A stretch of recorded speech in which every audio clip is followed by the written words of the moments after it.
Mesdames, Mesdemoiselles et Messieurs, bienvenue à Metro News. Voici les principaux titres qui seront développés aujourd'hui. On n'est pas encore sorti de l'auberge. Haïti est toujours sous la menace de sanctions de la part du groupe d'action financière de la Caraïbe qui fera une nouvelle évaluation le mois prochain. Une loi portant sur la réorganisation et le fonctionnement des forces armées d'Haïti sera bientôt soumise au Parlement. L'annonce en a été faite par le ministre de la Défense, Hervé Denis. 50 restaurants communautaires vont être activés dans la Grande-Anse. La décision a été prise par le ministère des Affaires sociales suite à la visite du président de la République dans cette région.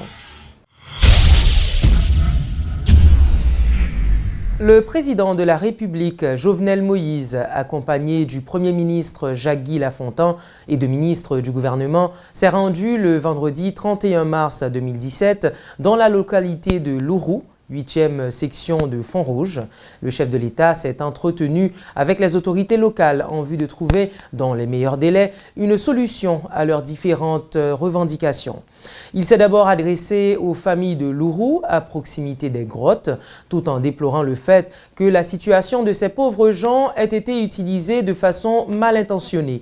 Il s'est rendu compte que ces gens, comme bon nombre de personnes l'ont laissé croire, n'habitent pas vraiment les grottes.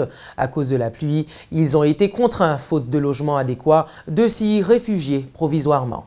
Durant son passage dans la Grande-Anse, le chef de l'État a annoncé l'ouverture de restaurants communautaires, fonctionnels dès le lendemain à Font-Rouge, avant que des mesures plus importantes ne soient prises en faveur de cette communauté. Après la visite de Lourou, le président Jovenel Moïse a participé au local de la délégation départementale à Jérémie à une fructueuse rencontre avec des membres des collectivités territoriales dans le but de recueillir directement leurs doléances. À cette occasion, de nouveaux engagements ont été pris afin d'améliorer les conditions de vie de la population de la zone. On prend décision pour que le problème grand c'est les mêmes qui m'attaquent en premier. On parle de travail pour que dans 15 jours à venir, il y ait minimum 50 restaurants communautaires qui montent dans tout le département. Nous parlons de travail pour que semences distribuées dans tout le département. Et le ministre de l'Agriculture a instruction formelle, le Premier ministre Santé là hier, il est clair que vous connaissez, il faut des semences dans tout le département. Moi, je ne pas, moi, je peux prendre mettre compter sur moi, moi avec eux depuis aujourd'hui, jusqu'à ce que le problème, moi, là dedans, nous résoudre.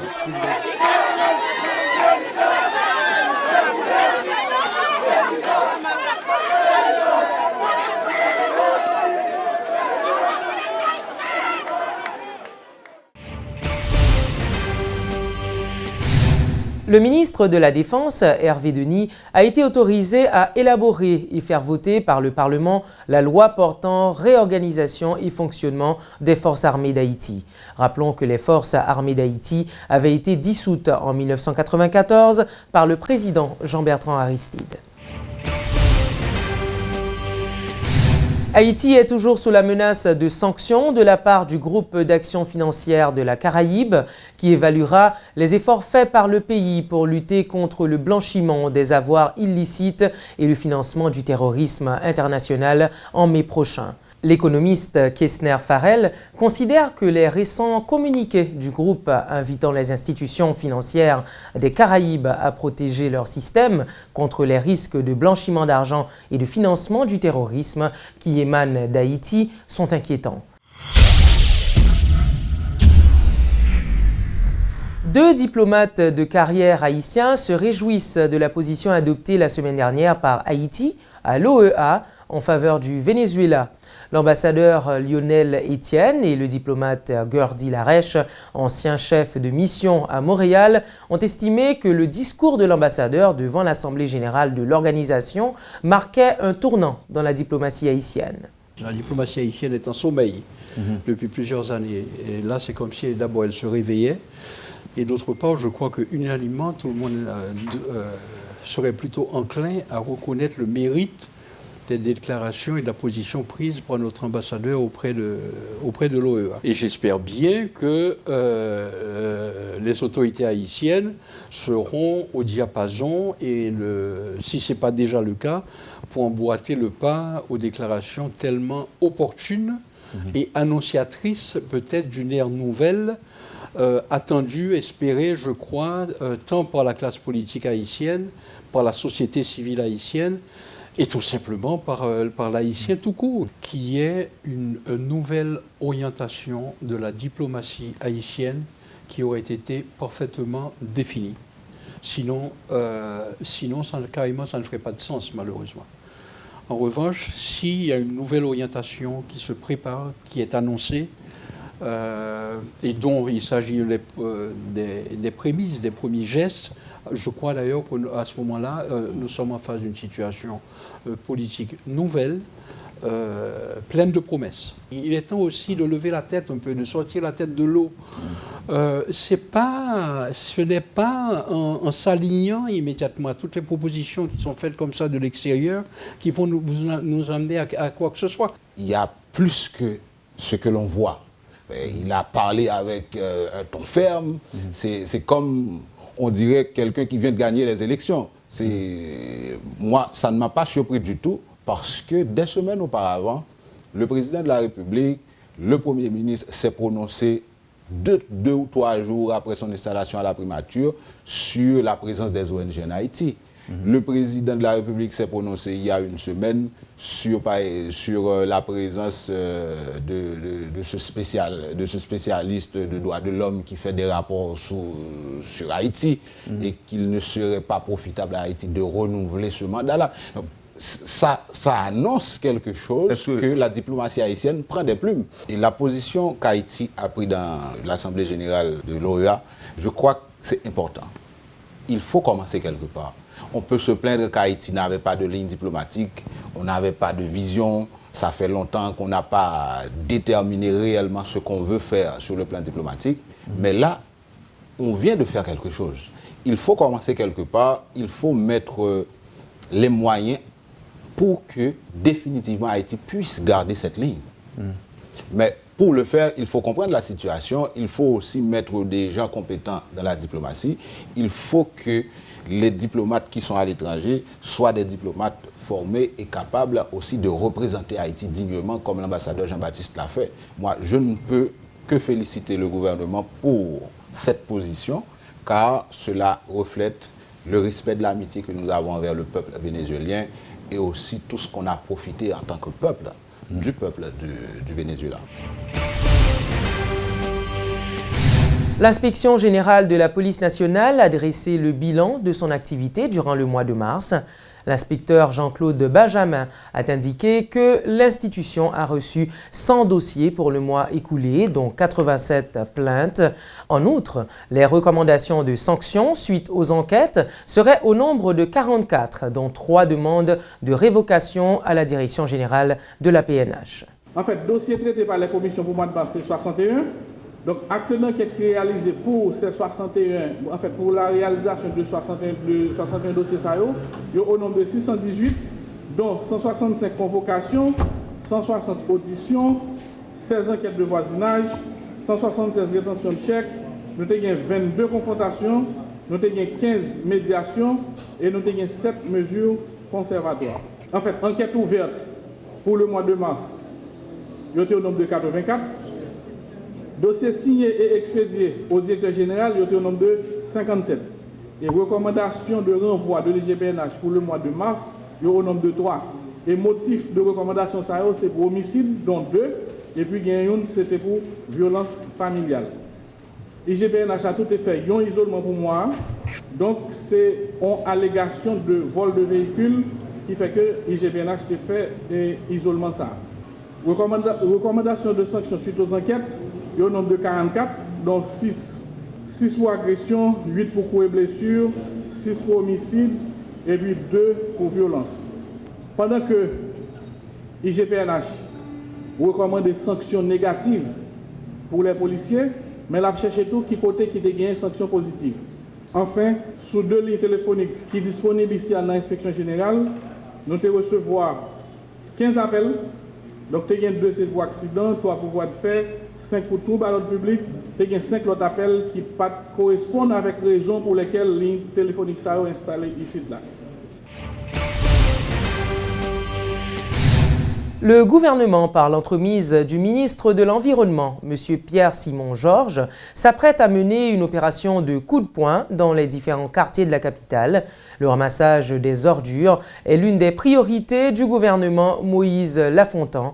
C'est dans cette optique que le ministre, en collaboration avec celui de l'Intérieur, M. Max Rudolph Saint-Albin, a organisé cette première réunion regroupant les maires de la région métropolitaine de Port-au-Prince ainsi que des hauts fonctionnaires de l'État. Collecter et traiter les déchets à Port-au-Prince est devenu un vrai casse-tête récurrent pour les gouvernements successifs. C'est pour cette raison que le ministre de l'Environnement, Pierre-Simon Georges, souhaite s'atteler à cette tâche dès le début de son mandat. Mais ce travail nécessite la volonté de toutes les forces vives de la nation, dont en premier lieu les maires de la capitale, ainsi que la direction du SMCRS. Le ministre de l'Environnement s'explique.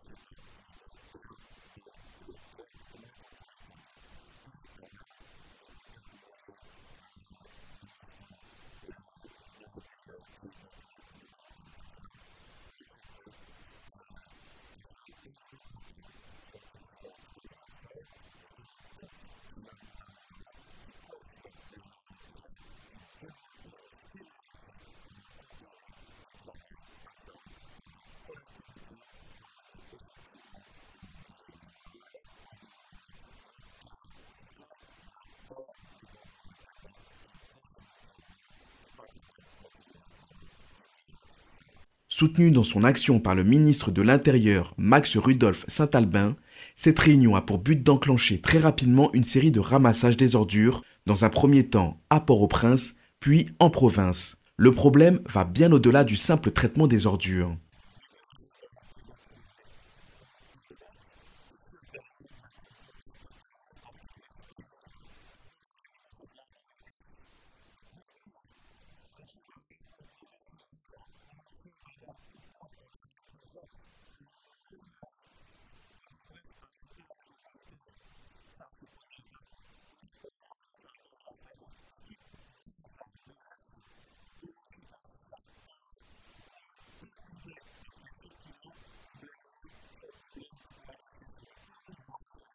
Cette opération coup de poing va dans le bon sens selon le magistrat de Carrefour, Jules-Édouard Pierre. Néanmoins, il souligne que chez nos voisins antillais, les chiffres sont édifiants en matière de traitement des déchets.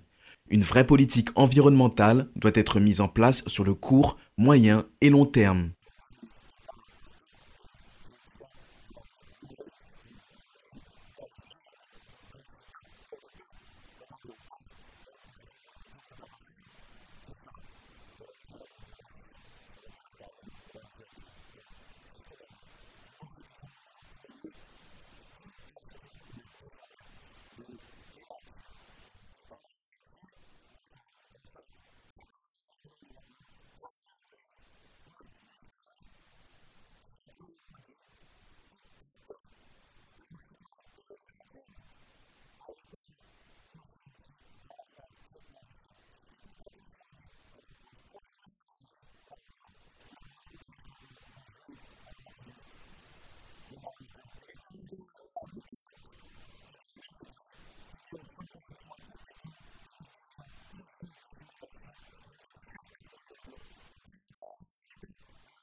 La prochaine réunion portant sur cette opération de grande envergure est prévue pour ce lundi, en présence cette fois-ci du ministre des Finances et de la direction du CNE. Vu la motivation dont ont fait part les magistrats lors de cette session, il y a de fortes chances que des actions concrètes soient effectuées au courant de la semaine. Affaire à suivre.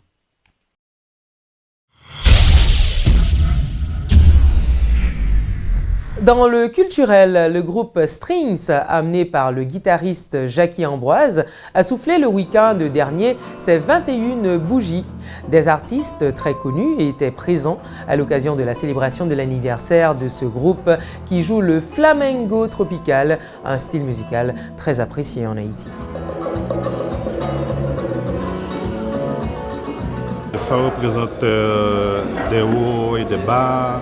Et quand même, quand nous avons commencé, bon, et beaucoup de gens ne pensaient pas que nous allons durer si longtemps. Mais après 21 ans, nous sommes encore là, à jouer de la bonne musique pratiquement dans le monde entier. Donc ça représente beaucoup pour nous.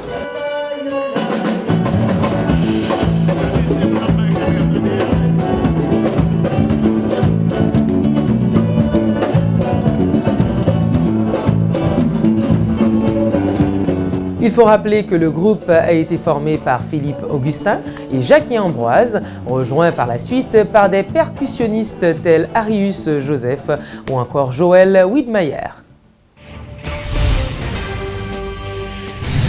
Radio Ibo a célébré samedi dernier son 20e anniversaire. Pour marquer les 20 ans d'existence de la station, une activité culturelle a été organisée. Le directeur général de Radio Ibo, Hérold Jean-François, s'est montré satisfait du chemin parcouru durant toutes ces années. Radio Ibo a 20 ans et comme le dit son directeur général, Hérold Jean-François, ce n'est pas 20 jours. La station a connu des hauts et des bas, comme tous les médias haïtiens. En revanche, à en voir le nombre de personnalités à avoir fait le déplacement, on ne peut que se conforter quant au futur de cette radio qui a toujours privilégié la qualité plus que la quantité. L'ancien président provisoire Jocelyn Privert, la journaliste Liliane Pierre-Paul, l'économiste Kessner Farrell ou encore l'ancien premier ministre Evans Paul étaient présents. Hérold Jean-François revient pour nous sur ses 20 années au service de la population. Radio Ibo pendant 20 ans, ça a témoin en pile événement, dans 31 dans la tradition. Donc c'est 20 ans d'accompagnement, de revendication démocratique peuple haïtien. Parmi l'autre média qui était déjà là, nous sommes venus joindre, nous venons poder coller ensemble avec eux pour nous faire travail de formation et de sensibilisation pour le changement démocratique dans le pays. La chanteuse Ruchel Guillaume était aussi présente à cet anniversaire, l'occasion pour elle de montrer son soutien envers la station. Je souhaitais que Radio a gagné 100 ans encore parce qu'ils font un bon travail. À ce moment-là, je suis content parmi toutes belles artistes qui sont sur scène et je souhaitais que le travail à faire continue à faire le bien le jour. 20 ans, ce n'est pas 20 jours. Espérons que l'on puisse fêter encore 20 années de longévité pour cette station unique et qui, au fil des années, a su conquérir un large audimat.